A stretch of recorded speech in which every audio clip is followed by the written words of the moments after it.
Where's the money I've been sending you every month? David and Sarah look emaciated. James, my husband, who had just returned from an overseas assignment, yelled at me as soon as he got home. What do you mean? I was shocked and stared at James, not understanding what he was talking about. I've been saving the money. Why are David and Sarah emaciated? Don't play dumb. You borrowed money from David, right? He contacted me saying they can't afford proper meals. The photos he sent showed both of them terribly thin. What are you talking about? I hadn't borrowed any money from David. They were fine just a few months ago. It's unlikely for them to become so thin so suddenly. James completely believed David's words and treated me as the bad person. I couldn't let myself or James be manipulated by David any longer. That's the only thing I couldn't tolerate. I had to expose David and Sarah's wrongdoing. I'm Amanda, 61 years old. I work part-time at a local bakery. I've been living alone for the last few years. James, my husband, was assigned overseas. He's now over 60 and works for a construction company, still working hard as a site supervisor. For the past few years, he's been guiding and assisting locals in developing countries and building large commercial facilities. Although I was worried about his first overseas assignment, he seems to enjoy it, getting along well with the cheerful locals.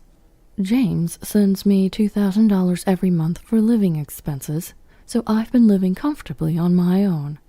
We have a son, David, who also works for a construction company like James. He married Sarah 3 years ago and lives in an apartment nearby. Neighbors say it's nice to have a son close by, but that's not really the case. Since getting married, he hardly ever visits. David left home during his rebellious years, and we haven't been in much contact since. I hoped things would change once he got married and moved nearby, but they didn't. However, it's common to hear that boys don't keep in touch much, so I resigned myself to it.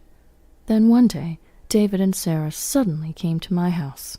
We have a favor to ask. What's going on? Well, we need to borrow some money. Money? Why? I raised my voice, fearing the worst, like debt. David and Sarah looked apologetic and shrugged. We're thinking of starting infertility treatments. Infertility treatments? Yeah, it's been 3 years since we got married and we haven't had a child yet. We thought it's time to consider it. That's true. But Sarah, you're still in your 20s. Isn't it too early to worry? Sarah responded anxiously. It's physically challenging if it's too late, and just because we start treatments doesn't mean we'll have a child right away. That's a good point. I've heard it can take years. I had no idea they were seriously struggling with this. The thing is, infertility treatments are quite expensive. Sarah works at a grocery store, but honestly, it's tough. I had heard about infertility treatments on TV. It's a difficult journey that requires a lot of time and money, as I heard from those who've been through it. I wanted to see my grandchild and help my son David if he was in trouble. So I nodded in agreement to David and Sarah's request. I understand. I'll support you both as much as I can. But how much do you need? Actually, we need about $2,500 a month. $2,500 a month? It was not a small amount for me.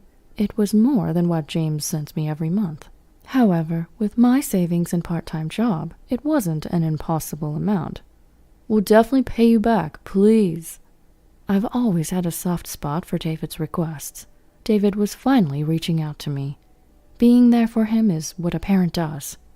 All right, I'll deposit it into your bank account each month, okay, David? That would help a lot. Thanks, Mom. Thank you, Amanda. David and Sarah left looking happy. Upon reflection, I had one question. Was $2,500 a month really necessary for infertility treatments? Yet, considering additional expenses like diet and medical visits, I thought it might be necessary. 6 months later, the monthly payment of $2,500 to David were not easy.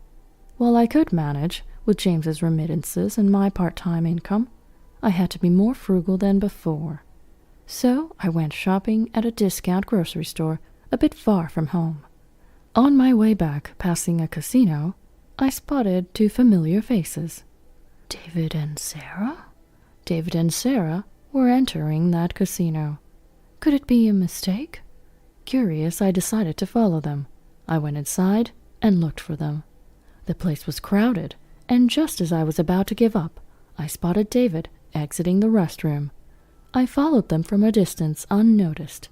David and Sarah were excitedly discussing something. They sat at a table and started playing. There was David, a side I had never seen before. The game ended quick. David and Sarah seemed upset, probably having lost. I doubted whether they were really undergoing infertility treatments. They should be using their money for treatment, not gambling. They should have managed their finances before borrowing from me. Wanting to confront them, I approached as they left the casino. David, Sarah, can we talk for a moment? What, Mom? They turned around, surprised, their faces strained. What's this? You have money to gamble? Well, we just came to relax a bit. Relax? You seemed quite experienced, though. Oh, I used to come here with friends during college. College, huh? The more I heard, the more suspicious it seemed. So you don't usually gamble? No, we're just stressed, thinking about infertility treatments. That must be tough. But you seem quite knowledgeable. Is it really your first time since college? David began to fidget irritably under my questioning. Are you doubting me?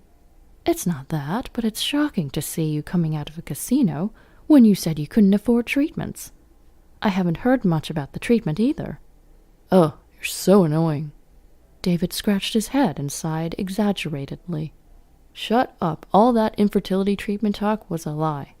So all the money so far went to gambling? Obviously. If we hit it big, we'll be billionaires. It's stupid not to try such a dream. David and Sarah showed no remorse for deceiving me, laughing mockingly. I felt betrayed after worrying so much for David. I was ready to do anything for him, but he exploited my feelings. Well, then, you won't be needing any more money from me. What are you talking about? If you're not undergoing treatments, you don't need it, right? Well, don't expect a penny from us when we become billionaires. David crossed his arms and looked down on me. Sarah continued with a smug smile. By the way, we've already spent all the money you gave us, so there's none left. We can't pay it back. Too bad for you. David and Sarah said mockingly, then turned their backs and left without another word. I was speechless with astonishment. Despite having transferred about $10,000 to them over the past few months, this was their attitude. If I let them continue their reckless behavior, it would lead to irreparable consequences. That's why I decided to stop sending money to David. 2 months later, James was returning home temporarily. I prepared his favorite soup and pasta, waiting for him. As soon as he arrived, James burst out. Where's the money I've been sending you every month? David and Sarah looked malnutritioned. What do you mean? I was stunned and stared at James, not understanding what he was talking about. I've been saving the money. Why are David and Sarah malnutritioned? Don't play dumb. You borrowed money from David, right? He contacted me, saying they can't afford proper meals. The photos he sent showed both of them terribly thin. What are you talking about? I can't believe you. Aren't you ashamed as a parent? I've been sending enough money so you wouldn't have financial troubles, and yet you're borrowing money from our son. What are you doing? James was furious, blaming me for everything. However, I had never borrowed money from David. It was all a lie. I was shocked that James completely believed David's words and didn't trust me. But I couldn't let David and Sarah's lies continue. I decided to reveal everything to James. James, I understand you want to believe in David, but can you look at this? Bank statements, what about them? This is the money you've been sending me every month. What? You have plenty of money. James looked puzzled as he examined the statement. That's right, I'm not struggling for money. And look here. Did you send money to David? Yes, until recently I was sending David $2,500 every month. That much? Were you okay with your living expenses? Relieved that James had calmed down, I continued. I managed with my part-time job and savings. I had saved quite a bit. Looking at the remaining balance, he could see I hadn't wasted money. Then why give David money? He said they wanted to start infertility treatments. Infertility treatments? Yes, they've been married for 3 years without a child, so they asked for money for treatments. That's why I lent money to them. James was surprised, having not heard about the treatments. David and Sarah claimed to my husband that they didn't have enough money to live because of me. So why did you stop the payments? It was all a lie. They weren't going to the clinic. Then where did the money go? This is it. The casino they went to happened to be on TV. It showed people mingling. You don't mean they used the money for gambling? They lied to try and get money from me too? James stared in disbelief at the TV. That's when it happened. Hey, isn't that David and Sarah? Oh my gosh, it is. I never thought they would ever go back. David and Sarah appeared on the screen. I thought they would restrain themselves after I stopped the payments, but they couldn't quit gambling. Unbelievable. The photos they sent me showed them looking so thin. They haven't changed at all. Nowadays, you can edit photos with apps, you know. James, realizing he had been deceived, hung his head in dismay. Maybe his return home was also for David and Sarah's sake. After a moment of shock, James looked up, determined. Unacceptable. I need to have a serious talk with them. Saying that, he headed for the door. Where are you going? To David's house, of course. I'm going to confront them. In a rage, James was about to leave for David's house, but I quickly stopped him. It's pointless to go now. Why? They're at the casino and won't be back until evening. Plus, if you're going, you need to be prepared. I smiled at James. It was time to prepare something special that I had kept hidden until now. In the evening, when we thought David and Sarah would be home by now, James and I headed to David's house. When James rang the doorbell, David and Sarah appeared, looking flustered. What? Why's Dad here? Aren't you supposed to be overseas? I heard you two were in trouble, so I came back. You both seem quite well, though. Contrary to the photos James had shown me, David and Sarah looked perfectly healthy but strained. Struggling for food and money, right? Are you okay now? Yeah, some colleagues at my work have been helping us out. I see. You've been lending money to Mom, right? How much did you lend her? Well, that's... Pressed by James, David glanced at me. He scratched his head and said, That's right, Mom owes me over $10,000, and she hasn't paid back a cent. What do you think, Dad? Terrible, right? Facing David's resolve to stick to his lies, I let go of any remaining affection. That's awful. Do you have any proof? No proof. I lent it to her because she's family, but she's not paying it back. David's fake tears were met with Sarah's concurrence. We're struggling too, so we told her we couldn't lend her more money. She got angry, saying we're family but won't help. Is that true, Amanda? I did lend money, but I never borrowed any. Assertively denying their claims, David and Sarah's protest grew louder. Lies! She's deceiving you, Dad. Don't believe Amanda. James looked at them coldly, clearly fed up. I had no time for their charade. To end this, I took out the evidence from my bag. Look at this, my bank statements and the promissory notes I had them write when lending money. That's a lie, David stammered, trying to grab the evidence from me, but I handed it all to James. In fact, I showed them all at home, but James reacts as if he's seeing them for the first time. What's this? You borrowed money from Mom? That's not what I heard. There's a reason for that. What's the reason? David stiffened as James's voice grew colder. James, always strict, must have instilled fear in him. Sweating profusely, David struggled for words. It was for gambling money, right? What are you talking about, Mom? That's ridiculous. Really? But you were on TV today. What? I showed them photos from my phone. I recorded a snippet of the show on my phone. David and Sarah appeared several times, wearing the same clothes as they were right now.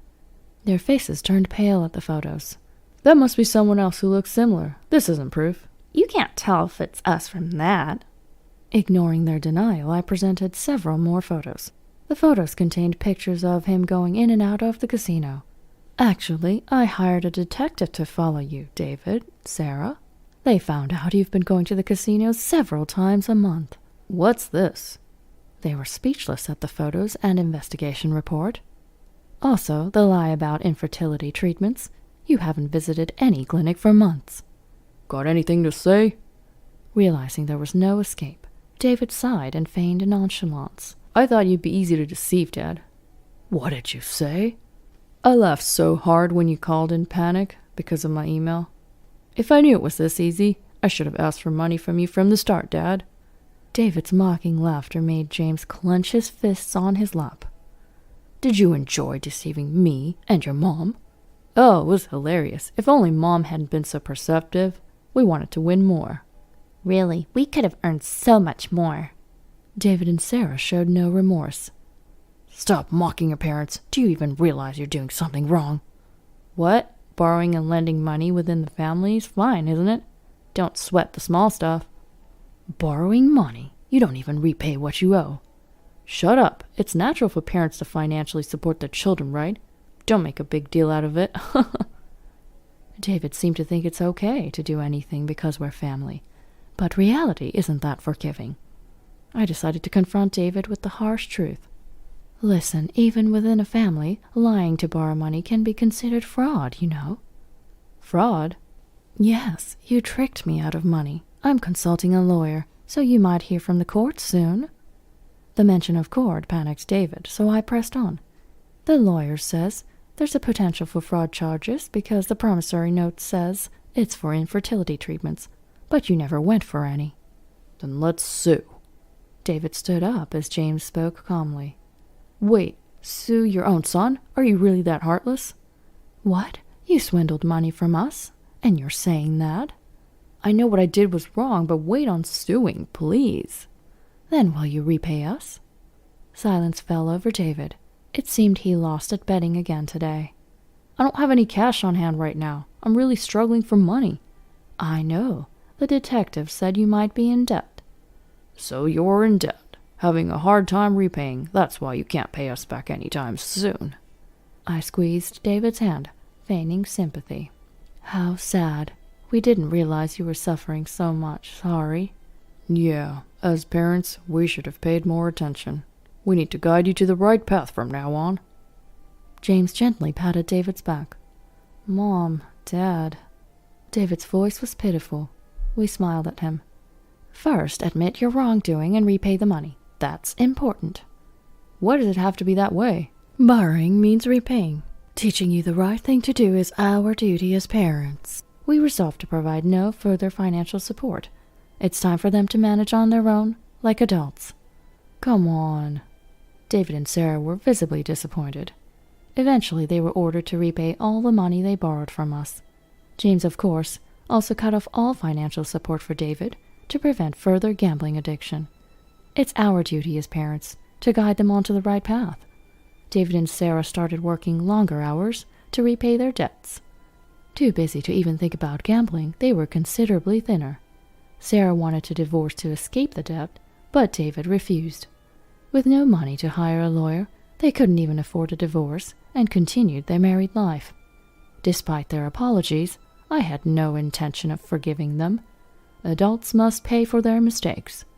A few months later, James finished his overseas job and officially retired. Having working non-stop, James had many things he wanted to do in retirement and recently got into camping. We went camping by a lake the other day. We really enjoyed our time together for the first time in a long time. With the money James had sent me and his retirement funds, we weren't financially troubled. We planned to spend our remaining years leisurely, just the two of us.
Life wasn't about microwaved dinners and threadbare clothes. I used to be designer clothes every week, vacations wherever I wanted, kind of rich. Dad, the tech guru with a Midas touch, and Mom, the design was who made every LitaCorp gadget a must-have. They were loaded. My folks were all about hard work and not wasting a dime, even if it meant buying last year's model phone instead of the newest one. Then, everything went dark at 14. One afternoon, while I was arguing with Sarah, my best friend at the time, about who got the front seat for the movie, Don't Judge, 2 police officers showed up at our door. Their faces were grim, and the words they spoke felt like a punch to the gut. Plane crash, Pacific Ocean, no survivors. My parents were gone. The world became a blur of tear-stained faces and endless paperwork. School wasn't any better. Kids who used to fawn over my designer bags now avoided me like the plague. Sarah, the best friend, ditched me faster than yesterday's news. The only good thing was Nana, Dad's mom. She lived in a tiny house, a haven of comfy furniture and the delicious smell of freshly baked cookies. Nana welcomed me with open arms. Your parents raised a strong, independent girl. You'll be all right, sweetheart. Nana became my confidant, the only one who understood the emptiness gnawing at me. One day, after a fight with my former rich friends, I found Nana in her garden, surrounded by vibrant sunflowers. Tears pricked my eyes as I blurted out, "Why'd my parents lock everything away, Nana? It's not like I'm gonna blow it all on, like a diamond-encrusted poodle." Nana chuckled, a dry sound. "They knew you, honey. Knew you were special. They wanted you to learn about life, the real life, not some fake world built on money. Trust me, when you turn 25, you'll be ready." Ready for what? I didn't know. But Nana's unwavering faith and the memory of my parents' warm smiles kept me going. I learned to cook on Nana's ancient stove, devoured books at the local library, and even landed a part-time job at the bookstore downtown. Sure, it wasn't the life I was born into, but it was mine. And for the first time in a long while, a flicker of hope ignited within me. Living with my grandmother in a small house, going to a regular school, working a part-time job, it wasn't what I was used to, but keeping my past a secret was a secret weapon I planned to use wisely. College loomed ahead, and with my good grades and some government grants, I was ready to face it head-on. College life was a whirlwind. I juggled classes, a part-time job at the campus bookstore, and a mountain of instant ramen noodles. Still, I wouldn't trade it for anything. One crisp autumn afternoon, I was hunched over a particularly mind-numbing economics textbook in the library, highlighter in hand, when a voice startled me. "Dude, are you lost in econ land again?" I looked up to see a tall, goofy-looking guy with a mop of brown hair and a mischievous grin. Maybe," I stammered, feeling a blush creep up my cheeks. "I'm Isabella." "Michael," he said, extending a hand. "Looks like you could use a study break. Coffee?" We ended up at a noisy campus cafe, drowning our textbooks in steaming lattes. Michael turned out to be a computer science major with a knack for making even the most complex algorithms seem fun. We spent hours talking about classes, dreams, and the best places to score cheap pizza on campus. "So, what brought you to this little corner of the world?" Michael asked, his eyes twinkling with curiosity. I hesitated. My past life felt like a different universe, a life I wasn't sure I should share. Finally, I took a deep breath. I moved in with my grandmother after my parents passed away. It felt strange saying it out loud, even after all this time. Michael's smile softened. "Wow, that's rough. I'm so sorry." "It's okay," I mumbled, looking down at my coffee cup. "It's been a while." There was a comfortable silence for a moment, then Michael added, "You seem different from most people here." Different how? I challenged, a spark of curiosity igniting. You're not all about the fancy clothes and the expensive gadgets, he said. You seem real. I couldn't help but smile. Maybe keeping my past a secret wasn't such a bad thing. It allowed people to see me for who I was, not what I had. As the weeks turned into months, Michael became my best friend, my confidant. We spent hours studying together, exploring the city, and arguing about everything from the best way to brew coffee to the merits of different science fiction movies. One evening, after a particularly frustrating day at the bookstore, I found myself venting to Nana over a plate of her legendary chocolate chip cookies. Ugh, Nana, I groaned, throwing myself down on the worn armchair. People can be such jerks. Nana chuckled, her eyes crinkling at the corners. Sounds like you had a rough day, sweetheart. I told her about the latte incident, about a particularly challenging calculus exam, and about my growing feelings for Michael. He's funny, he's smart, I confessed, feeling my cheeks burn again. But Nana, what happens when he finds out about my money? Nana patted my hand gently. Isabella, she said, her voice soft but firm, a good man won't care about your money. He'll care about you, about the person you are. It just feels wrong keeping this big secret from him. Nana squeezed my hand.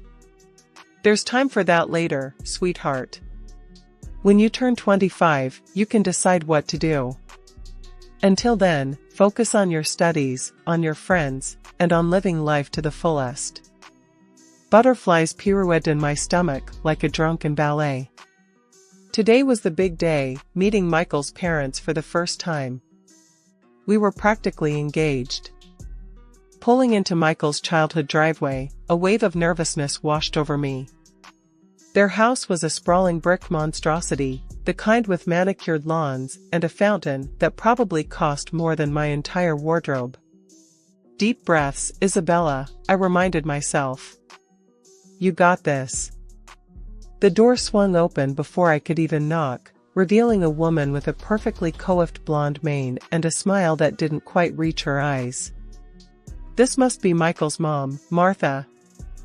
Isabella, so lovely to finally meet you, she chirped, her voice dripping with honeyed condescension. Come in, dear. Behind her stood a younger girl, all skinny jeans and a bored expression. Michael's sister, Lily, I presumed. She barely glanced at me before rolling her eyes and sauntering back inside. Great first impression. Martha ushered me into a living room that looked straight out of a magazine, plush couches, gleaming hardwood floors, and enough throw pillows to build a fort. So, Isabella, Martha began, her gaze scanning me head to toe in a way that made me feel like a used car on display. Tell me about yourself. Where do you hail from? Oh, I stammered, feeling the heat creep up my neck. Just a small town girl. Grew up with my grandmother in a little one-story house. Martha's smile faltered for a split second before morphing back into a tight, plastic grin. A one-story house, huh? Interesting. I could practically hear the unspoken judgment hanging in the air. This wasn't exactly going the way I'd hoped. Then, before I could even respond, Lily sauntered back into the room. Mom, she drawled, flipping through a glossy magazine. Does she even have a real job? The question hung in the air, dripping with disdain. I almost blurted out that my family lawyer could buy their entire house with pocket change, but Nana's voice echoed in my head. A good man won't care about your money. He'll care about you. Taking a deep breath, I met Lily's gaze head-on. Actually, I said, my voice surprisingly calm, I work at a bookstore downtown. It's not glamorous, but it pays the bills. Lily scoffed, but I didn't back down. I wasn't some spoiled rich girl, and I wouldn't let them treat me like one. Speaking of bills, Martha chimed in, her voice suddenly serious. Michael mentioned you two might be thinking about, well, let's just say I've had a prenuptial agreement drawn up. Now, a prenup wasn't exactly a surprise. Honestly, with her attitude, it was probably for the best. No problem, I said, trying to sound nonchalant. I think that's a smart idea. Actually, I'll have my lawyer take a look at it. Lily snorted. Lawyer? You have a lawyer? Again, I almost let it slip about the family retainer, but I bit my tongue. Yeah, I lied smoothly. A friend who's good with legalese. The rest of the afternoon was a blur of awkward silences, thinly veiled insults, and enough passive-aggressive comments to choke a horse. As soon as Michael mercifully appeared, I practically flew out the door with him. The next day, a thick envelope arrived in the mail addressed to me. Inside, a document with fancy lettering proclaimed it to be the prenuptial agreement Martha had mentioned. Skimming through it, it seemed straightforward enough, a division of assets acquired during the marriage, the usual boilerplate stuff. My heart hammered in my chest, during the marriage. This was exactly what worried me. I called my actual lawyer, the one Nana had recommended years ago, and explained the situation. He chuckled after hearing about the prenup. They're barking up the wrong tree, he assured me. This agreement only applies to assets acquired during the marriage. Your inheritance is separate and wouldn't be affected by this in the slightest. Relief washed over me. So, what do I do? Simple, he said. Sign the darn thing. It doesn't hurt you, and it might put their minds at ease. Besides, you know what they say, keep your enemies close. A slow smile spread across my face. Maybe this whole thing wasn't so bad after all. In fact, it might be a little fun to play along with their misconceptions for a while. The wedding wasn't a lavish affair at a swanky hotel, but it was perfect. We said our vows under a canopy of fairy lights in Nana's backyard, surrounded by close friends and family. It was simple, elegant, and filled with love. Everything I ever wanted. But as the saying goes, no wedding is complete without a little drama. And drama arrived in the form of Lily, Michael's heavily made up, heavily inebriated younger sister. A few glasses of champagne in, Lily decided it was showtime. In the middle of a toast, she slurred out accusations that would make a sailor blush. She's after his money, she shrieked, pointing a shaky finger at me. She doesn't know the first thing about manners, or class. My cheeks burned, but I held my tongue. Michael, however, did not. He marched over to her, his voice low and dangerous. Lily, shut your mouth. Right. Now. Lily just scoffed and shoved him away. Don't touch me. You're both fools. She's just a gold digger. That was it. I'd had enough. Ignoring Michael's pleading look, I whipped out my phone and dialed the police. We have a situation here, I said calmly, explaining the scene. The party came to a screeching halt. Michael's mom turned a shade of purple, and guests exchanged stunned whispers. By the time the police arrived, Lily was sprawled on a lawn chair, muttering incoherent threats. The rest of the night was a blur. The police took Lily away, vowing to talk to her in the morning when she was sober. Michael apologized profusely, his face etched with shame. His mom, however, were a different story. Martha glared at me like I'd personally insulted the Queen. You've disgraced this family, she hissed, her voice tight with fury. Now the press will have a field day with this. Honestly, I didn't care. Their family drama? Not my problem. In fact, the prospect of less Martha in my life was kind of appealing. 2 years flew by in a blur of designer shopping sprees, fancy dinners, and a growing emptiness in the pit of my stomach. The cracks in our relationship, once hairline fractures, had widened into gaping chasms. Michael, the charming, attentive man I fell in love with, seemed to have vanished.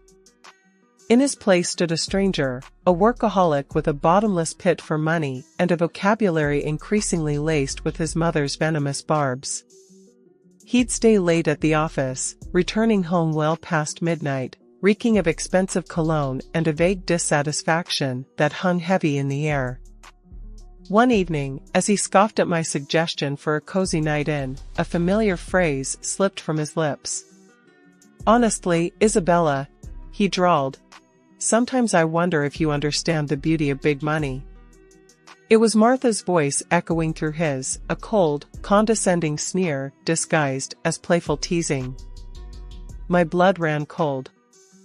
The urge to blurt out the truth, to reveal the hefty inheritance waiting for me on my 25th birthday, was a constant itch under my skin. But Nana's words always rang in my ears: true love doesn't need money to survive. So I swallowed the truth, the bitter pill lodged in my throat. Desperate to salvage our crumbling marriage, I brought up the topic of children. "Maybe it's time we started a family," I suggested tentatively, a hopeful smile plastered on my face. Michael's response was like a slap in the face. "A kid? Seriously?" he scoffed. "Don't you think that's a bit convenient? Trying to trap me here with a baby?" His words echoed in the silence, each syllable dripping with suspicion. He was repeating his mother's twisted narrative, turning my desire for a family into a manipulative ploy. However, after a couple of months I threw myself into planning Michael's birthday party, with a fervor bordering on desperation. It was a desperate attempt to recapture the spark, to remind him of the happy couple we once were.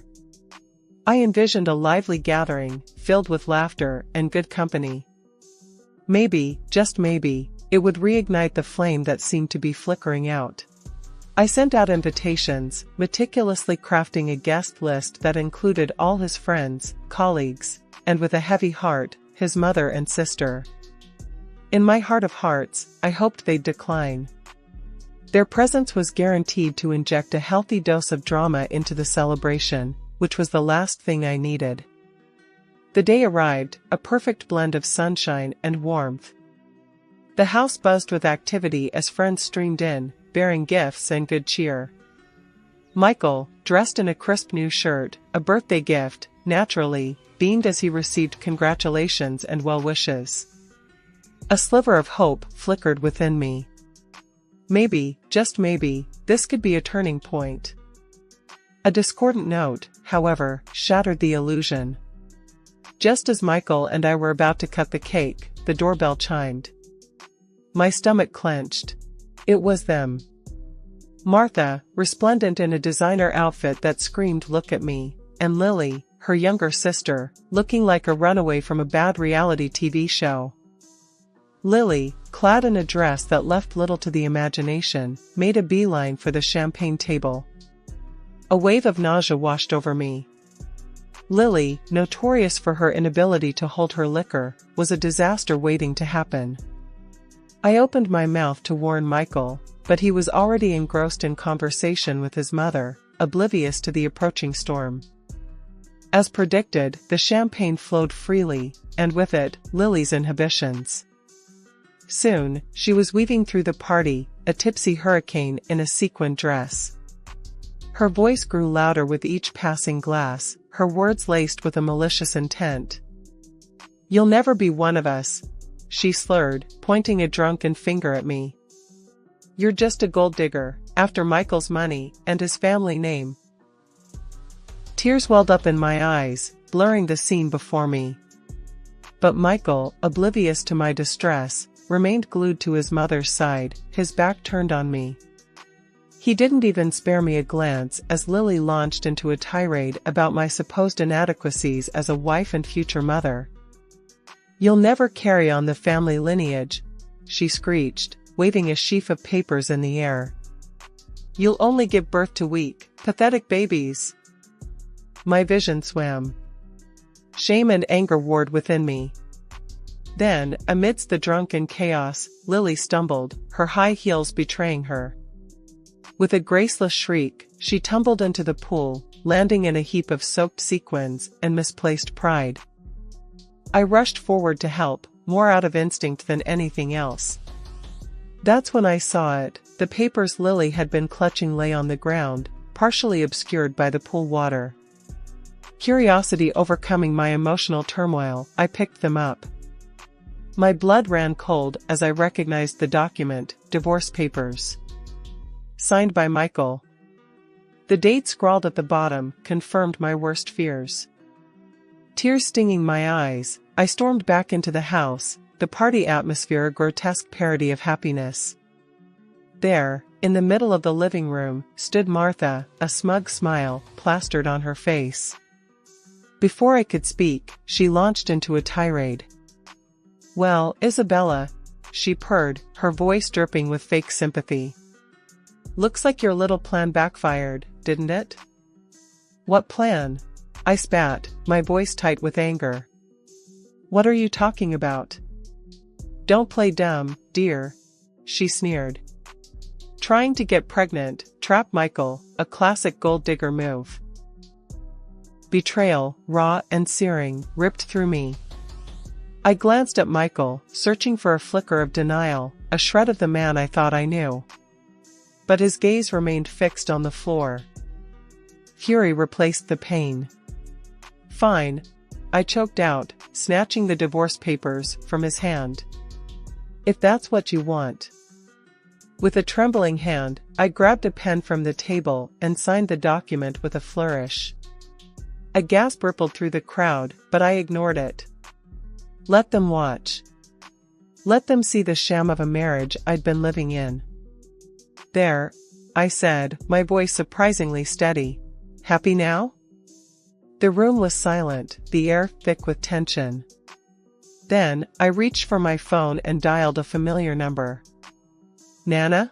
I asked, my voice thick with emotion. "Can you come get me? Now." A few minutes later, my grandmother, bless her heart, materialized in the doorway. Relief washed over me, warm and familiar. "What's going on here, Izzy?" Nana asked, her eyes taking in the scene with a sharp glint. Taking a deep breath, I launched into the whole sordid story, Michael's accusations, Martha's manipulations, the betrayal that felt like a physical blow. By the time I finished, a slow smile was spreading across Nana's face. "That's all?" she chuckled, her voice laced with amusement. Before I could reply, she turned to Michael and his mother, her voice laced with steel. "Listen up, you two," she began. "Isabella doesn't need your money or your pathetic family name. She's an heiress in her own right, set to inherit a vast fortune on her 25th birthday, which is, by the way, in a month." The color drained from Martha's face. Her smug smile had morphed into a mask of disbelief. "Heiress?" she stammered. But Michael said. "Michael listens to his mommy a little too much, wouldn't you say?" Nana retorted, her voice dripping with sarcasm. Martha sputtered, her carefully constructed facade crumbling. "Isabella," she croaked, her voice laced with desperation. "Forgive me. I was wrong. You deserve my son." Now it was my turn to scoff. Deserve? Their love had been built on lies and suspicion. The taste of betrayal lingered bitter on my tongue. As if on cue, a loud honking sound came from the driveway. My surprise gift, a top-of-the-line sports car, had arrived. A car I'd secretly bought for Michael, using money from my hidden account. Sliding behind the wheel, I gestured for Nana to join me. "Let's go, Nana," I said, my voice firm. "From now on, my lawyer will be dealing with all of you." As I pulled out of the driveway, I glanced back at Michael and his mother, their faces a picture of stunned silence. Leaning out the window, I added one last parting shot. "Oh, and by the way," I said, a mischievous glint in my eyes, "I recorded the whole thing, including your little drunken performance, Lily." I held up my phone, showing them the social media post with a rapidly rising number of. The roar of the engine filled the air as I peeled out of the driveway, leaving behind a cloud of dust and a family drama for the ages. A week after the dust settled from the divorce drama, the phone rang. It was Martha. Honey dripping from her voice, she launched into a desperate plea for reconciliation. Apparently, Michael was lost without me, and they both wanted me back in their perfect little family. I cut her short. "Thanks for the offer, Martha," I said, my voice cool. "But the damage is done. Move on." Then came Michael. He showed up at my doorstep, looking like a kicked puppy in a Brioni suit. A sob story about his manipulative mother and his undying love for me tumbled out of his mouth. "Yeah, right. Spare me the crocodile tears, Michael," I said, my voice laced with steel. "Actions speak louder than words. You had your chance." He hung his head, defeated. There weren't any grand gestures, no groveling or apologies worth a damn. Just another attempt at manipulating me back into his life. "Goodbye, Michael," I said, shutting the door firmly. Nana and I remained in our cozy little house on Maple Street.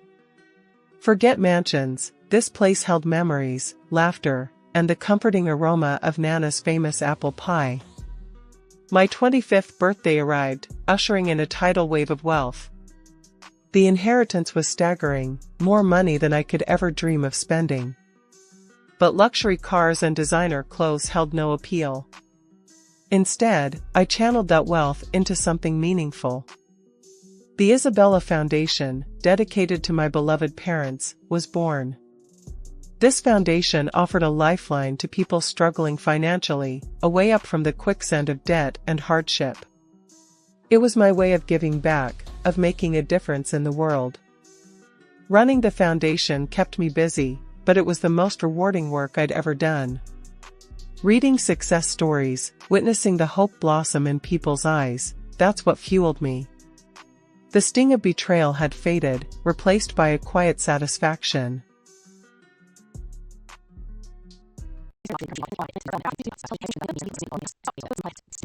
It was time to take control of my life, one way or another. The doorbell chimed, and I felt my stomach lurch. Matthew's parents had arrived, right on cue. I smoothed my dress, took a deep breath, and plastered on my best smile as I opened the door. "Ella, darling!" Margaret, my mother-in-law, swept in, enveloping me in a cloud of expensive perfume. "How wonderful to see you! Where's our Matthew?" Before I could answer, Matthew appeared behind me, all smiles and charm. "Mom, Dad, welcome!" I stepped back, watching as they embraced, feeling like an outsider in my own home. George, my father-in-law, clapped Matthew on the back. "So, son, when do we get to see this new paradise of yours?" "Soon enough, Dad," Matthew laughed. "But first, let's celebrate." As if on cue, Tommy came bounding down the stairs. "Grandma! Grandpa!" Margaret's eyes lit up. "There's our little prince. Come give Grandma a hug." I watched as Tommy was swept into the whirlwind of attention, feeling a pang of something I couldn't quite name. Envy? Resentment? I pushed the feeling aside and headed to the kitchen to fetch the champagne. "Need any help, dear?" Margaret's voice startled me as I reached for the glasses. "Oh no, I've got it," I said, trying to keep my voice light. "You're our guest." She waved her hand dismissively. "Nonsense. We're family." She began arranging hors d'oeuvres on a platter, chattering away. "You know, Ella, I always knew Matthew would do well for himself. He's always had such ambition, such drive. Not like some people who are content to just settle." I felt my cheeks flush, knowing full well she was referring to my own family. "My parents have always been happy with what they have," I said, a defensive edge creeping into my voice. Margaret patted my arm condescendingly. "Of course, dear, there's nothing wrong with simplicity. But Matthew, he's destined for greater things. And now, with this new house, it's a whole new world opening up for you all." I bit my tongue, resisting the urge to point out that this new world had been thrust upon me without my consent. Instead, I forced a smile and carried the champagne into the living room. Matthew was regaling his father with tales of the new house. "And the view, Dad, you wouldn't believe it. We'll be rubbing elbows with celebrities before you know it." That's my boy, George boomed. Always reaching for the stars. You know, Ella, he turned to me. You're a lucky woman. Not everyone gets to live the high life like this. I felt my smile falter. We were doing just fine before, George. Sometimes it's not about the high life, but about building something together as a team. The room fell silent for a moment. Matthew cleared his throat. Ella, darling, why don't you pour the champagne? We're here to celebrate, after all. As I poured, my hands shaking slightly, Margaret piped up. Oh, Matthew, we must discuss Tommy's education. With this new social circle you'll be in, we simply must consider Westridge Academy. It's where all the right families send their children. I nearly dropped the bottle. Westridge? But that's hours away from here. Tommy's happy at his current school, and all his friends are there. Matthew waved his hand dismissively. Now, Ella, let's not be hasty. Westridge could open up a world of opportunities for Tommy. But we haven't even discussed this, I protested, my voice rising. Tommy's education isn't something to be decided on a whim. The room fell silent again, all eyes on me. I could feel the judgment radiating from Margaret and George, the disappointment in Matthew's eyes. Perhaps, Margaret said coolly, this isn't the best time to discuss such matters. Shall we toast to the new house? As glasses clinked and congratulations were exchanged, I stood there, champagne untouched, feeling more alone than ever. This wasn't just about a house anymore. It was about my family, my son's future, my very place in this life Matthew was crafting. As laughter and chatter filled the room, a realization hit me like a thunderbolt. If I didn't find my voice soon, I'd lose everything that truly mattered. The question was, did I have the courage to use it? I stood in the doorway of Tommy's room, watching him sleep peacefully, blissfully unaware of the storm brewing in our family. The house was finally quiet after Matthew's parents had left, but the tension lingered like a thick fog. A floorboard creaked behind me. Ella? Matthew's voice was soft, almost apologetic. Can we talk? I turned, steeling myself. About what, Matthew? About how you've decided our son's future without even consulting me? He sighed, running a hand through his hair. Look, I know you're upset about the Westridge Academy thing, but you have to see the bigger picture here. The bigger picture? I hissed, careful not to wake Tommy. And what exactly is that?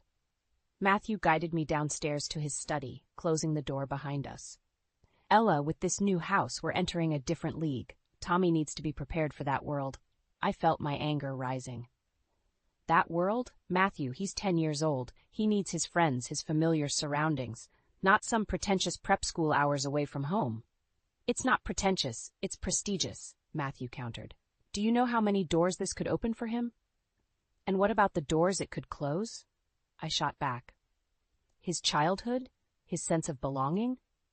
Matthew's face hardened. I've already submitted the application. The words hit me like a physical blow. You what? I submitted the application, he repeated, his tone maddeningly calm. They're very selective, Ella. We can't afford to miss this opportunity. I felt dizzy, gripping the edge of his desk for support. How could you do this without even talking to me? Without talking to Tommy? Because I knew you'd react like this, Matthew said, exasperation creeping into his voice. You always want to play it safe, stick to what you know, but that's not how you get ahead in life. Get ahead? I echoed, incredulous.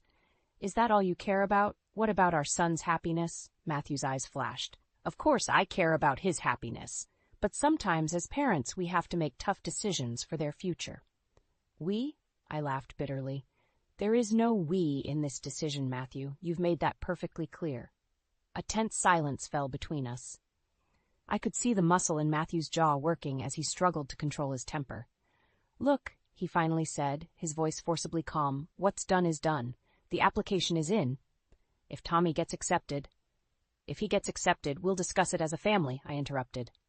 All of us, including Tommy. Matthew's eyes narrowed. Ella, be reasonable. You can't possibly expect a child to make this kind of decision. And you can't possibly expect me to just roll over and accept every decision you make without my input, I snapped back. Just then, a small voice from the doorway made us both freeze. Mom, Dad, why are you fighting? We turned to see Tommy standing there, his eyes wide and confused. My heart sank. How much had he heard? We're not fighting, champ, Matthew said quickly, his voice suddenly warm and reassuring. Your mom and I were just having a spirited discussion about your future. I knelt down to Tommy's level, forcing a smile. Everything's okay, sweetie. Why don't you go back to bed? We'll talk in the morning. As I tucked Tommy back in, my mind was racing. This wasn't just about a school anymore. It was about my place in this family, my voice in our son's life. Returning to the study, I found Matthew pouring himself a drink. He looked up as I entered, his expression unreadable. We need to talk, I said, my voice steady despite the turmoil inside me. Really talk, Matthew, about everything. He nodded slowly, gesturing for me to sit. As I did, I realized this conversation could change everything. The question was, were we ready for what came next? The calendar on the fridge mocked me. Tommy's birthday circled in bright red marker. 2 weeks away, and still no plans. I took a deep breath and dialed my mother's number. Mom, it's me, I said, twirling the phone cord nervously. I was thinking about Tommy's birthday. Oh, honey, her voice brightened. Your father and I were just talking about that. We'd love to host it here at the farm. Tommy always has such a wonderful time with the animals. I smiled, remembering Tommy's joy during our last visit. That sounds perfect, Mom. I'll just need to run it by Matthew and... Run what by me? Matthew's voice startled me as he entered the kitchen. I'll call you back, Mom, I said quickly, hanging up. Matthew raised an eyebrow. What are you planning? I straightened my shoulders. I was talking to my mom about hosting Tommy's birthday at the farm. You know how much he loves it there. Matthew's face clouded. Ella, we've discussed this. With the new house and our changing social circle, we need to be more selective about these things. Selective? I echoed, disbelief coloring my voice. Matthew, this is our son's birthday, not a networking event. He sighed, patronizing. You don't understand. These early connections are crucial. I was thinking we could have a party at the country club. The Andersons' son just had his there, and it was quite the affair. I felt my temper rising. The country club? Tommy doesn't even know anyone there. He wants to be with his friends, his grandparents. He'll make new friends, Matthew interrupted. Better friends. As for your parents... He trailed off, his expression saying what he wouldn't voice aloud. What about my parents? I challenged, my voice sharp. Matthew had the grace to look uncomfortable. Ella, be reasonable. They're lovely people, but they're not... Well, they're not the sort of influence Tommy needs right now. The words hit me like a slap. Not the sort of influence? They're his grandparents, Matthew. They love him unconditionally, which is more than I can say for your parents and their constant judgment. That's enough, Matthew snapped. I've already made arrangements at the club. It's done. I stared at him, a horrible realization dawning. You already planned it without even asking me? He had the audacity to look surprised at my reaction. I thought you'd be pleased. It's an exclusive venue, Ella. Do you know how many strings I had to pull? I don't care about strings or exclusivity, I shouted, my composure finally shattering. This is our son's birthday, not some corporate event you can dictate. Tommy's voice cut through our argument. Mom? Dad? What's going on? We both turned to see him standing in the doorway, confusion and hurt etched on his young face. Matthew recovered first, his voice smoothing into that falsely cheerful tone he'd been using more and more lately. Nothing to worry about, champ. We were just discussing your birthday plans. How does a party at the country club sound? Tommy's face fell. But I thought we were going to Grandma and Grandpa's farm. You promised, Mom. The accusation in his voice broke my heart. Tommy, Your mother was mistaken, Matthew cut in. We're having a much better party at the club. You'll love it. I watched, helpless, as disappointment clouded Tommy's eyes. He nodded silently and retreated upstairs. The kitchen fell into a tense silence. Matthew busied himself with his phone, already moving on as if the matter was settled. But for me, something had shattered. This wasn't just about a birthday party. It was about my voice in this family, my son's happiness, the values we were meant to share. As I stood there watching Matthew casually dismiss our son's wishes and my input, I felt something shift inside me. A resolve hardened, born of countless dismissals and unilateral decisions. This couldn't go on. For Tommy's sake, for my own, something had to change. I took a deep breath, steeling myself for the words I never thought I'd say. Matthew, we need to talk. About everything. About us. He looked up, surprise flickering across his face. What do you mean? I mean, I said, my voice steady despite my racing heart, that if something doesn't change, and soon, I'm not sure there's going to be an us anymore. The words hung in the air between us, heavy with implication, and as I watched shock and disbelief war on Matthew's face, I knew our lives were about to change irrevocably. The tension in our house had become unbearable.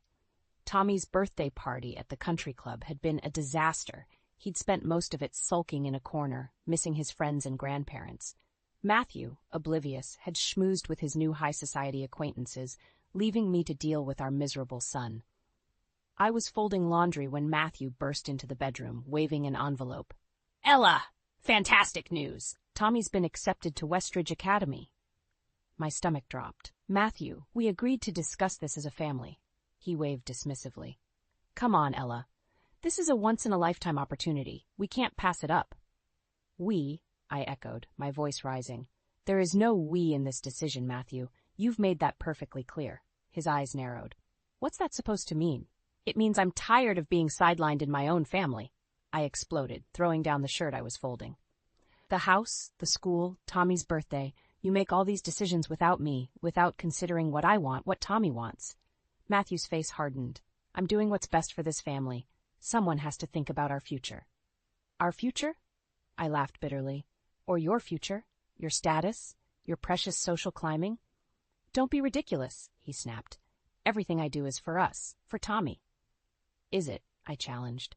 Because from where I'm standing, it looks like you're trying to create some perfect, polished family that fits your new lifestyle. But we're not accessories, Matthew. We're people, with feelings and opinions that you constantly ignore. His face flushed with anger. You're being hysterical. This is exactly why I make these decisions. You're too emotional, too attached to the past. We need to move forward, Ella. Up in the world. Up in the world? I repeated, incredulous. And what about the world we've built here? Our friends, our community, Tommy's school? Matthew's voice turned cold. Those things don't matter anymore. We're in a different league now. Blood is thicker than water, Ella. My family understands that. It's time you did too. The words hit me like a physical blow. Blood is thicker than water? Is that what you think of me? Of my family? He had the grace to look slightly ashamed, but pressed on. I didn't mean it like that. But you have to admit, my parents have connections, influence. They can open doors for Tommy that your family simply can't. I felt something snap inside me. My family might not have connections or influence, Matthew, but they have love, unconditional love, for me and for Tommy. Can you say the same about your parents? About yourself? Silence fell between us, heavy and charged. Matthew stared at me, shock and anger warring on his face. What are you saying?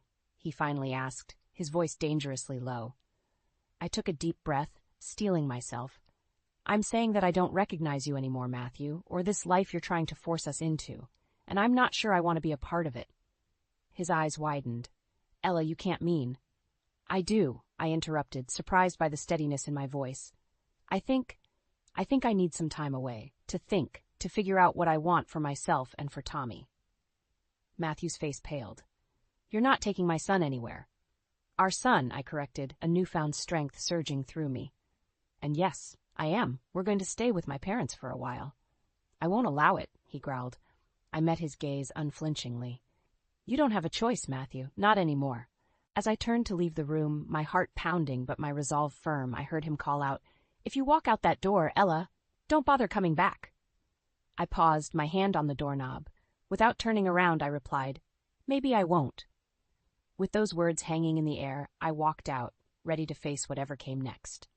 It was time to reclaim my voice, my life, and my family, even if it meant leaving behind the man I thought I knew. The law office felt cold and impersonal, much like my marriage had become. I sat across from Linda, the divorce attorney my friend had recommended, my hands clasped tightly in my lap to stop them from shaking.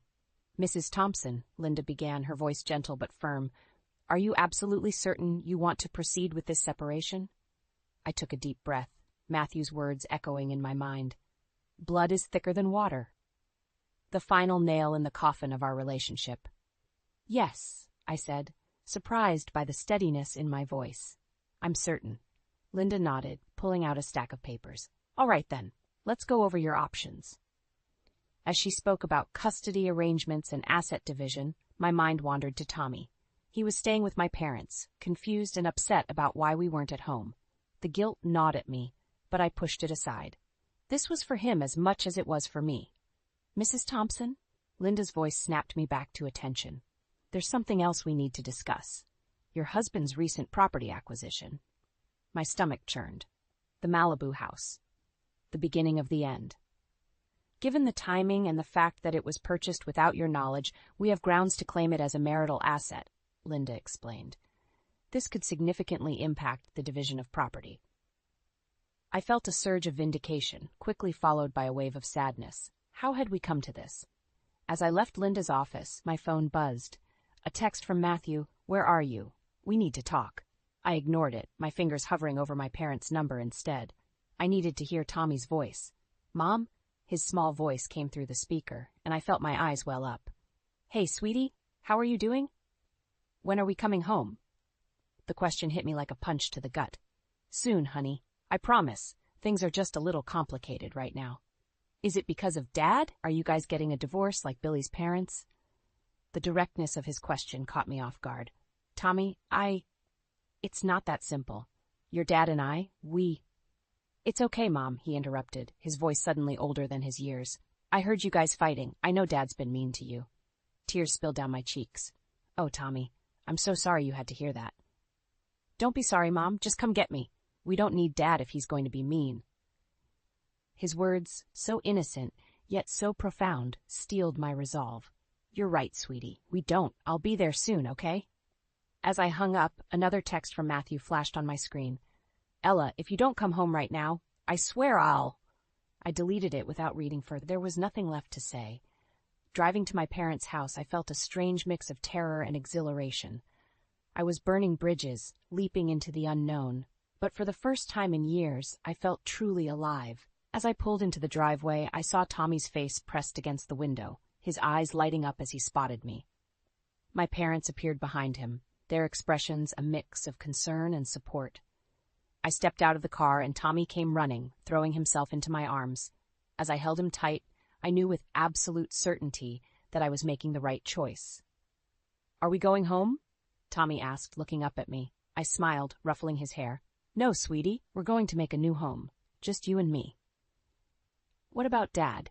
I hesitated, choosing my words carefully. Dad needs some time to think about things, but we're going to be okay, I promise." As we walked into my parents' house, my phone buzzed again. Matthew's name flashed on the screen, but this time I didn't even glance at the message. Instead, I turned off my phone and focused on my son, on our future. The road ahead would be difficult, filled with legal battles and emotional turmoil. But looking at Tommy's trusting face, I knew I had the strength to face whatever came next. It was time to reclaim our lives, to build something new from the ashes of what we'd lost. For the first time in years, I felt hope blooming in my chest. We were going to be okay. More than okay. We were going to thrive. The courtroom felt suffocating as I sat beside Linda, my lawyer. Across the aisle, Matthew glared at me, his once warm eyes now cold and unrecognizable. The judge's gavel echoed through the room, silencing the murmurs. "In the matter of Thompson versus Thompson," the judge began, her voice stern and impartial. "We are here to determine custody arrangements and asset division." I gripped the edge of the table, my knuckles turning white.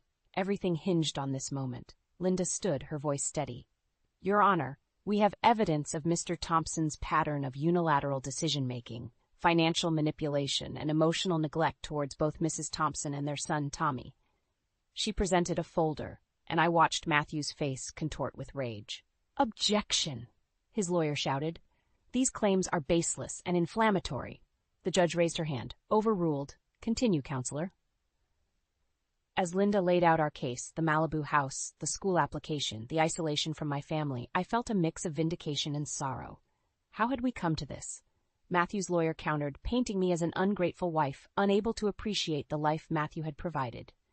"Mrs. Thompson is attempting to punish my client for his success," he argued. "She's using their son as a pawn in her vindictive game." I bit my lip, fighting back tears. Is that how Matthew saw me now? The judge called a recess, and I stepped into the hallway, gasping for air. That's when I saw him, Tommy, sitting with my parents, his small face etched with worry. "Mom," he called out, running towards me. I knelt down, embracing him tightly. "Hey, sweetie, what are you doing here?" "I wanted to see you," he said, his voice muffled against my shoulder. "Are you and Dad really never going to live together again?" My heart shattered. "Oh, Tommy, it's complicated, but—" "Mrs. Thompson." Matthew's cold voice cut through the moment. A word. I stood, positioning myself between Matthew and Tommy. "What is it?" His eyes darted to our son, then back to me. "Call off this charade," he hissed. "You're embarrassing yourself and ruining our family." "Our family?" I echoed, incredulous. "The one you've been systematically pushing me out of?" "Don't be dramatic," he scoffed. "I gave you everything. A beautiful home, financial security." "Everything except respect," I interrupted. "Everything except a voice in our marriage, in our son's life." Matthew's face hardened. "Fine. You want to play hardball? I'll bury you, Ella. I'll take everything. The house, the cars, Tommy. You'll be left with nothing." As he stormed off, I felt my legs weaken. Could he really do that? "Mom?" Tommy's small voice brought me back. "Is Dad going to take me away?" I knelt down again, looking into his frightened eyes. "No, sweetheart, I won't let that happen. I promise." As we re-entered the courtroom, I felt a new resolve stealing my spine. This wasn't just about me anymore. It was about Tommy, about breaking the cycle of control and disrespect. The judge called us to order, ready to deliver her decision.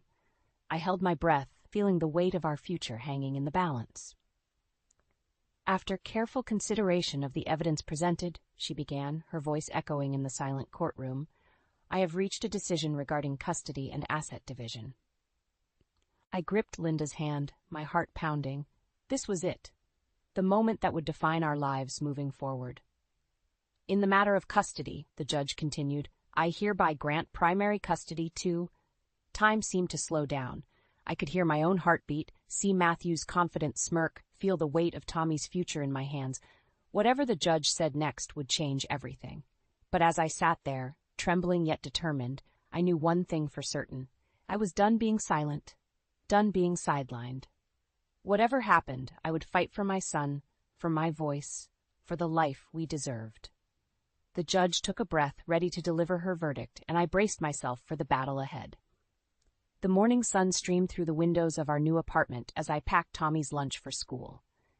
It had been 6 months since the judge's ruling, granting me primary custody and a fair division of assets.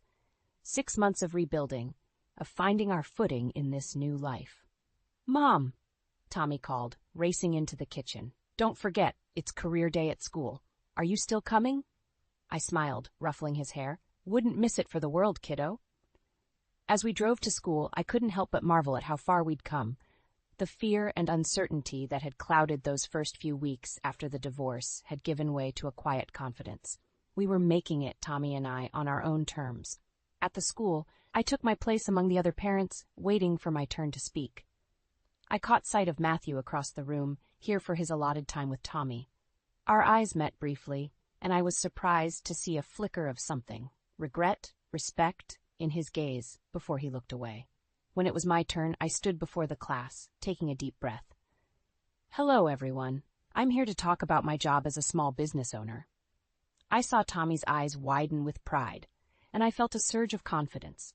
But more than that, I continued, I want to talk about the most important job I've ever had, being a mother. As I spoke about resilience, about finding strength in adversity, I saw Matthew listening intently from the back of the room. For the first time since our split, I felt no anger towards him, only a sense of peace. After the presentations, as parents and children mingled, Matthew approached us. "You did well up there," he said, his voice lacking its usual bravado. "Both of you." Tommy beamed, looking between us uncertainly. "Thank you," I replied, surprised by the sincerity in my voice. Matthew cleared his throat. "Listen, Ella, I've been doing a lot of thinking about us, about how things ended. I owe you an apology." I felt my breath catch.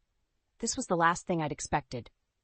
"I was so caught up in creating the perfect life, the perfect image," he continued, "that I forgot what really mattered. I took you for granted, dismissed your feelings. I'm sorry." The words hung between us, years of hurt and misunderstanding slowly beginning to dissolve. "I appreciate that, Matthew," I said softly. "It means a lot to hear you say that." Tommy looked up at us, hope shining in his eyes. Does this mean you guys are getting back together?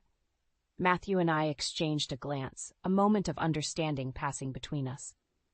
No, sweetie, I said gently. Your dad and I are better as friends now, but we both love you very much, and that's never going to change.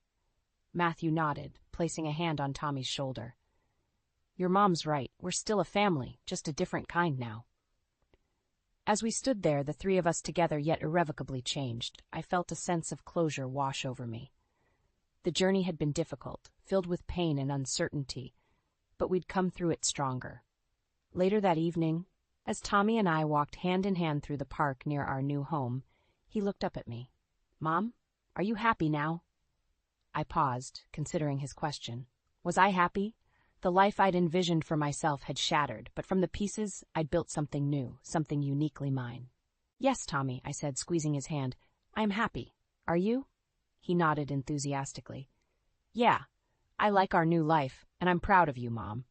Tears pricked my eyes as I pulled him close. I'm proud of us, kiddo. As we continued our walk, the setting sun painting the sky in brilliant hues, I reflected on our journey. The pain, the fear, the moments of despair, they had all led us here to this moment of peace and self-discovery. I'd lost a husband, but I'd found myself. I'd given up a life of luxury, but gained something far more valuable: respect, independence, and a deeper connection with my son. This wasn't the ending I'd once imagined for myself. It was something better, a new beginning, full of possibility and hope. And as Tommy and I walked home hand in hand, I knew that whatever challenges lay ahead, we'd face them together, stronger than ever before.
Alright, let me take you back to where it all began.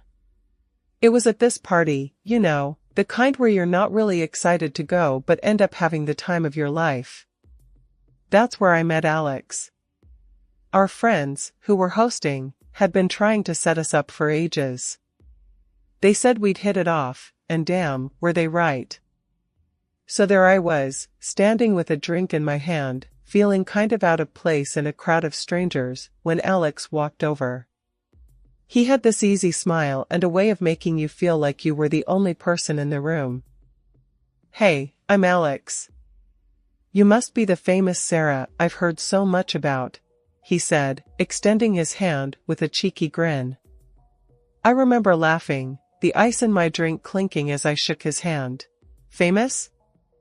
I think you've been fed some tall tales." "Nah," he chuckled. "Just that you're supposed to be the life of the party." "Well, let's not let the rumors down," I replied, and from that moment, we just clicked. We talked about everything and nothing, from our favorite movies to the most embarrassing things we'd ever done. It felt like talking to an old friend, someone I could be myself with without any pretense.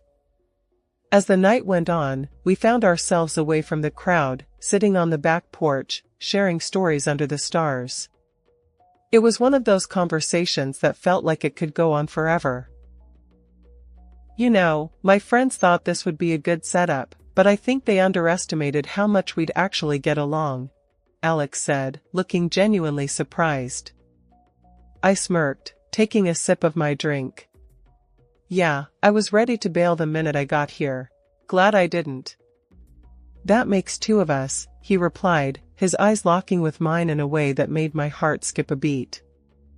Just then, some drunk guy stumbled out onto the porch, breaking the moment. "Hey, you two gonna make out or what?" he slurred, causing both of us to burst out laughing. "Get lost, man," Alex said, not missing a beat, but the guy just wandered off, leaving us in stitches. The night ended with Alex asking for my number. "So, Sarah, can I text you sometime? Maybe continue this conversation without the drunk party crashers?" I grinned, feeling that flutter in my stomach again. "I'd like that," I said, and gave him my number. Walking home that night, I couldn't stop smiling. I had a feeling that this was the start of something special. Little did I know how right I was, and just how much of a roller coaster was waiting for us down the line.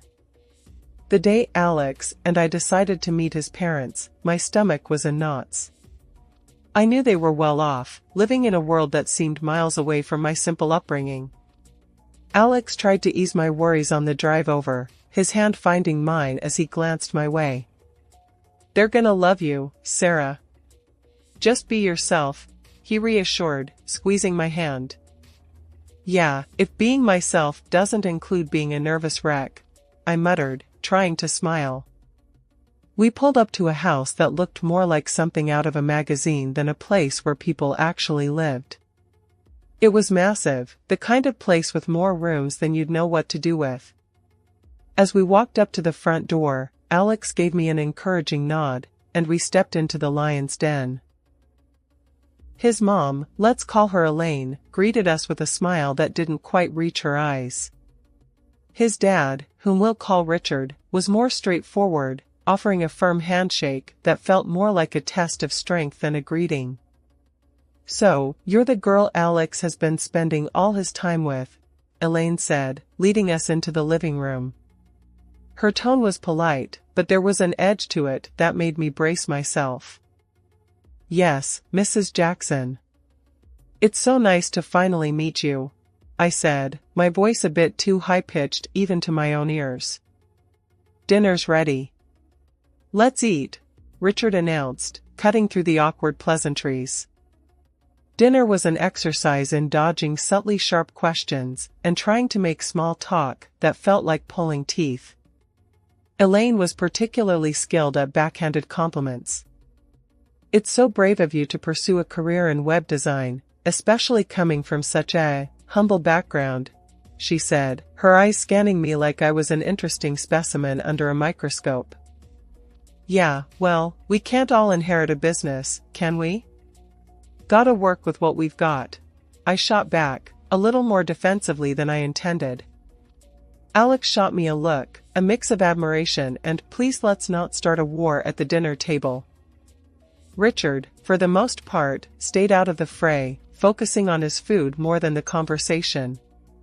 But when he did chime in, it was with pointed questions about my intentions with Alex. So, Sarah, where do you see yourself in 5 years? Still trying to make it in web design, or have you considered something more stable? I took a deep breath, trying not to let my irritation show. Well, Richard, I'm pretty committed to my goals. Stability is great, but so is following your passion, right? The dinner dragged on, with every course feeling like another round in an invisible boxing match. By the time dessert was served, I was mentally exhausted, running on autopilot. On the drive back, Alex was quiet, a storm brewing in his eyes. I'm sorry about that. They can be a bit intense. I laughed, the tension from dinner finally starting to ebb away. Intense? That's one way to put it. But don't worry, I can handle a little heat. Alex grinned, reaching for my hand again. That's my girl. You know, you really impressed me tonight. Standing your ground like that. Yeah, well, someone's gotta keep your parents on their toes, I joked, feeling the night's stress melt away in the warmth of his smile. Life with Alex was everything I could have hoped for and more. We married surrounded by those who genuinely cared for us, ready to start our new life together. Almost immediately after, we were blessed with the arrival of our son, a bundle of joy who became the center of our world. Yet, despite the happiness our little one brought into our lives, a shadow loomed over our newfound bliss.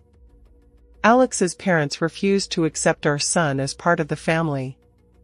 They harbored doubts, unfounded and cruel, about the paternity of our child, suggesting he wasn't truly Alex's.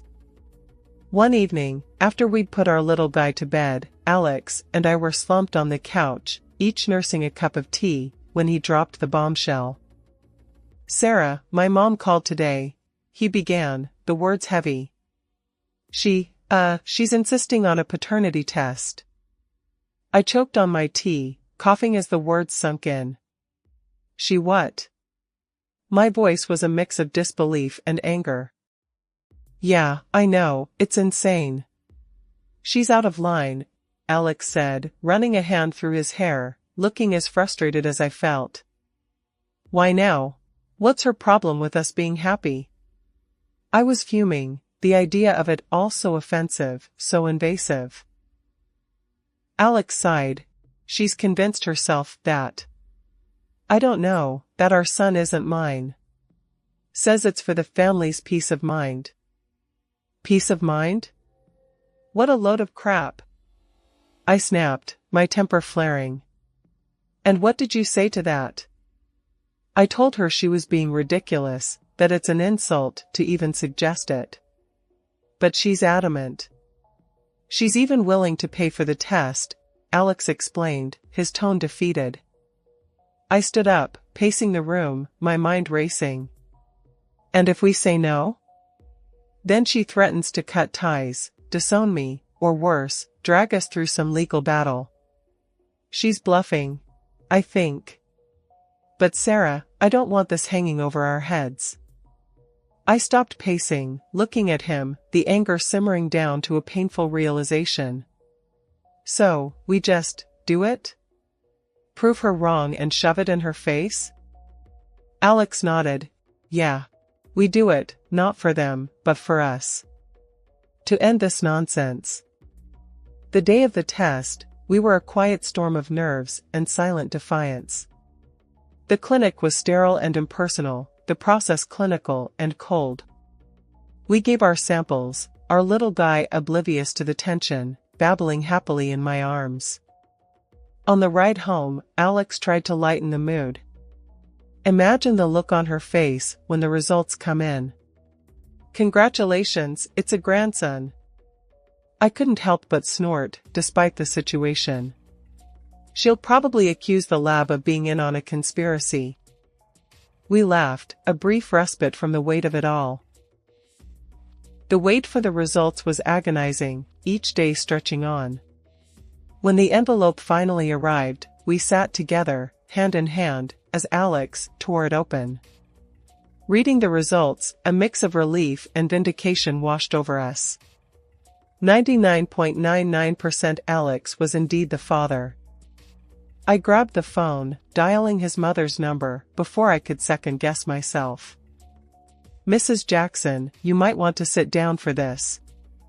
The test results? Alex is the father. Shocking, right?" My voice dripped with sarcasm. There was a pause on the line, a moment of silence that spoke volumes. "Well, I suppose that settles that, then," she said, her voice cold, devoid of apology. "Yeah, it does. And let me make something clear," I continued, my voice steady and firm. "This is the last time you question my family. The next time you want to play detective, maybe start with a mirror." It's been 10 years. Life had settled into a comfortable rhythm for us, despite the lingering shadows of past conflicts. Then, out of the blue, on a lazy Sunday afternoon, my phone rang.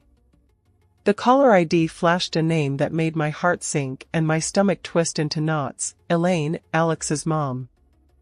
I glanced at Alex, who was sprawled on the couch with our son, both engrossed in some cartoon that involved more explosions than dialogue. He caught my look and mouthed, "Who is it?" When I showed him the phone, his eyebrows shot up in surprise. Taking a deep breath, I answered, bracing myself. "Hello? Sarah, it's Elaine. I know we haven't spoken in a while, but I wanted to wish my grandson a happy 10th birthday," she said, her voice softer than I remembered. I was taken aback, not only by the call itself, but by the gentleness in her tone. Thank you. That's unexpected." There was a pause, and then she continued, "I've been doing a lot of thinking, Sarah. About everything. I know I've made mistakes, and I want to try to make things right. Could we possibly meet and talk?" I was speechless, a rare occurrence for me. I glanced at Alex again, his face a mixture of curiosity and caution. "I'll need to discuss it with Alex. Can I get back to you?" "Of course, dear. Please do. And tell Alex I said hello." As I ended the call, Alex was immediately by my side, our son looking up at us, sensing the shift in the atmosphere. Was that really my mom? What did she want? Alex asked, his voice tight with concern. "She wants to talk, says she wants to make amends.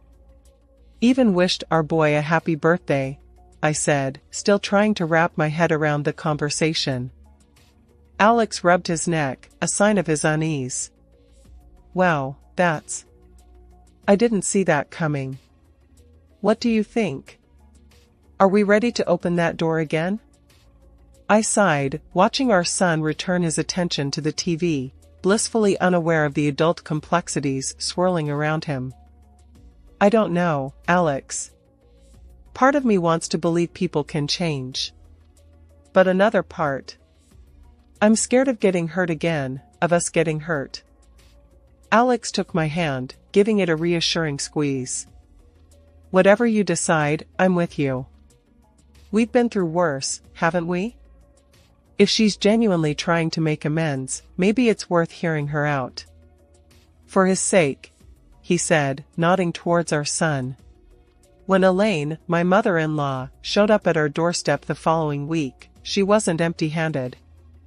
She brought with her a high-end gaming console for my son, Jamie. The boy's eyes nearly popped out of his head when he saw it. "Whoa, is this for me?" he gasped, his excitement palpable. "Yes, sweetheart, it's for you," Elaine said, her voice softer than I'd ever heard it. I watched the exchange, my stomach knotted with suspicion. What was she playing at? Later, as we sat in our living room, Elaine dropped the bombshell about her husband, Richard. He's very ill, she said, her usual tough exterior cracking a bit. Stomach cancer. Doctors say he doesn't have long. The news hit hard, even with the strained relationship we had with them. I'm sorry to hear that, Mom, Alex managed, the shock clear in his voice. That's why I want you all to come over next weekend.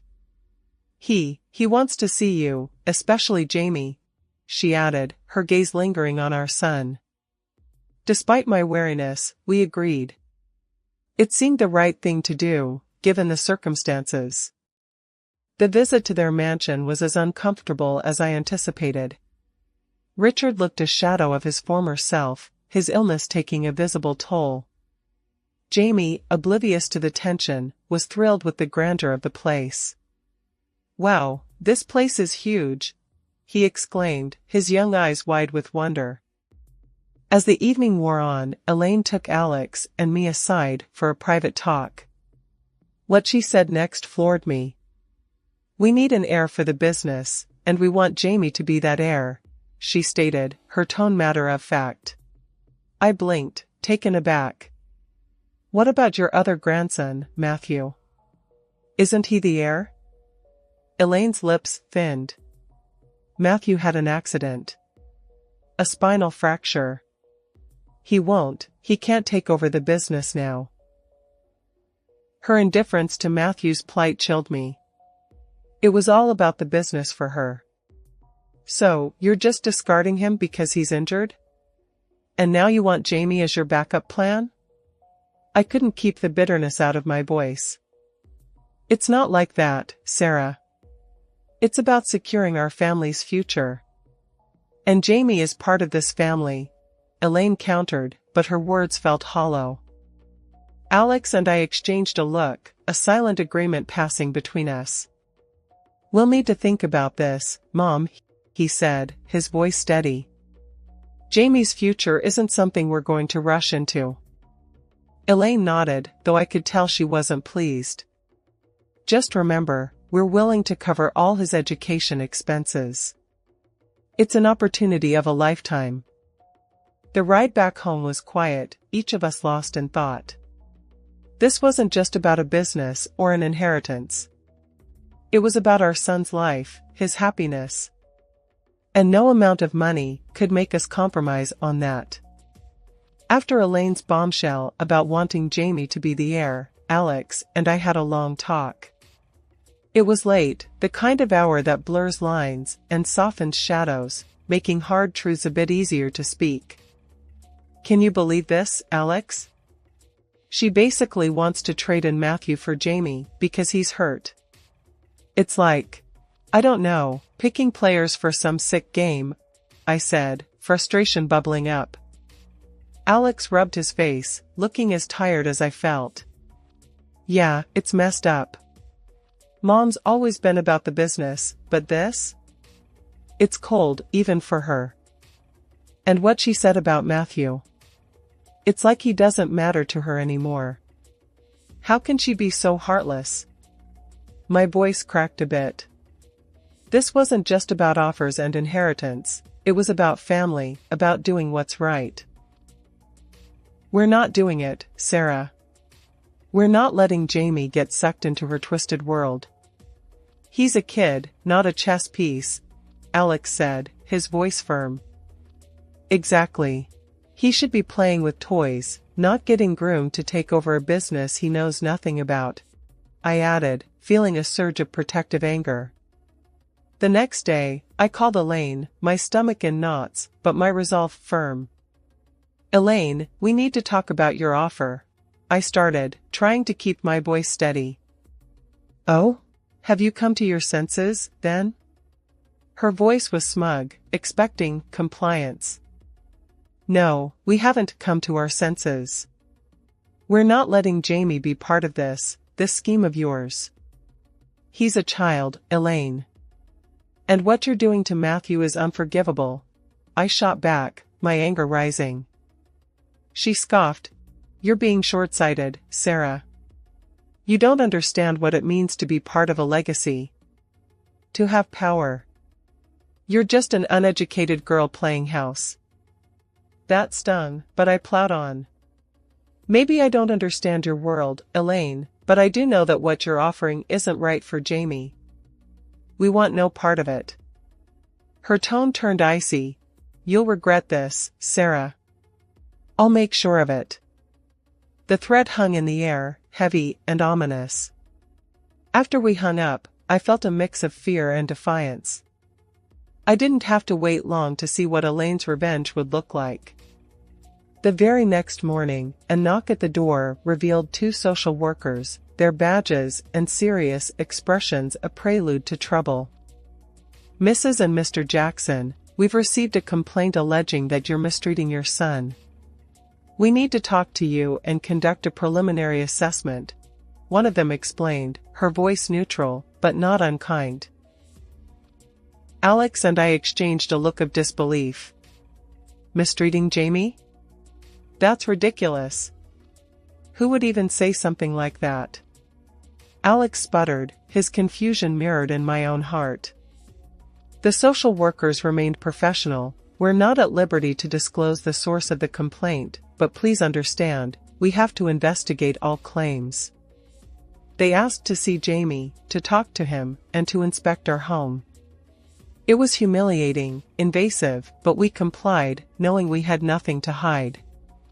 Jamie, bless his heart, was confused, but told them how much he loved us, how we played together, and about the new game console Grandma gave him. After their visit, they seemed satisfied that the complaint was baseless but informed us that they would open a case for a standard 60-day review. Once they left, Alex exploded. My mom has gone too far this time. This is war. I nodded, feeling a mix of dread and determination. Elaine's move was low, even for her. But Alex and I were united, ready to protect Jamie from her manipulations, no matter what it took. A week passed, with an uneasy quiet.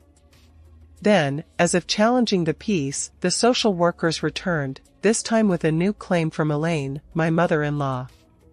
They relayed that there had been a report Jamie was left home alone, a situation we knew never occurred. The accusation was ludicrous, but the implication was severe, and it sent a chill down my spine. After the social workers left, Alex, with a storm brewing in his eyes, called his mother. I could only hear one side of the conversation, but the tension in the room was palpable. Mom, this has to stop. You're not just crossing lines, you're obliterating them. Why would you say Jamie was left alone? His voice was a mix of anger and disbelief. The response was a cold laugh that echoed through the speakerphone, sending a shiver down my spine. Oh, Alex, you really don't know me at all if you think I'll just stand by. Everything will go as I have planned. The following week, our nightmare scenario unfolded. Jamie didn't come home from school.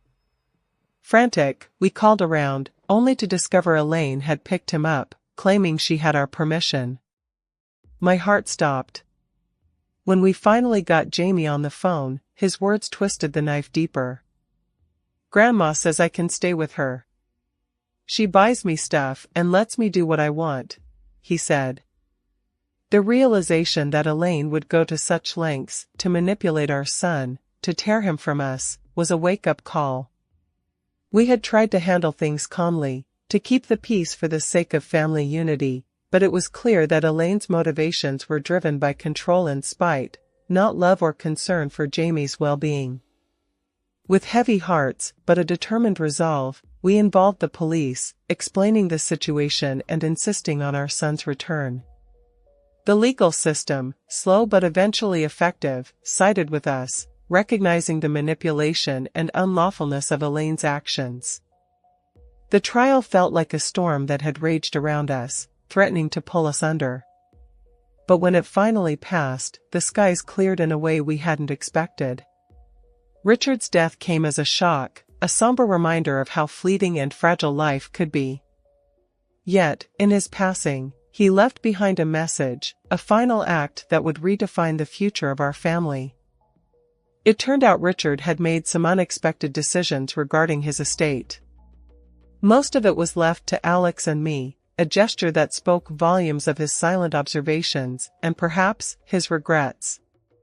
He also made sure to provide for his eldest grandson's rehabilitation, a sign of love for his grandchild despite everything.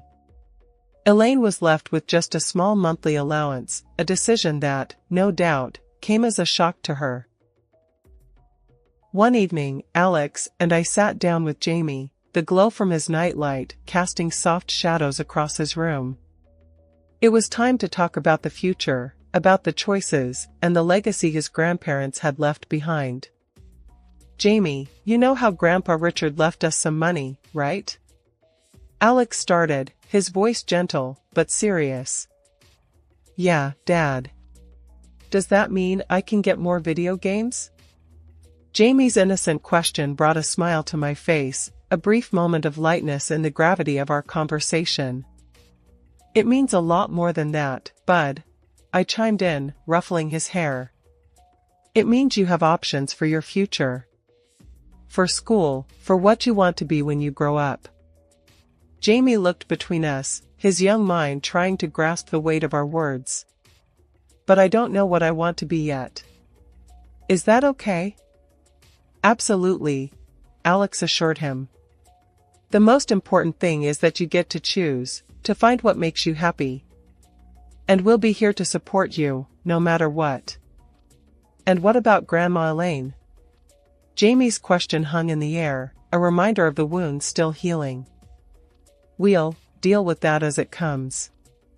But for now, let's focus on us, on our family," I said, hoping to ease his concerns.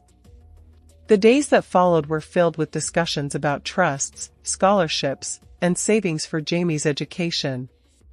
We wanted to ensure that whatever he decided to pursue, the resources would be there to support him.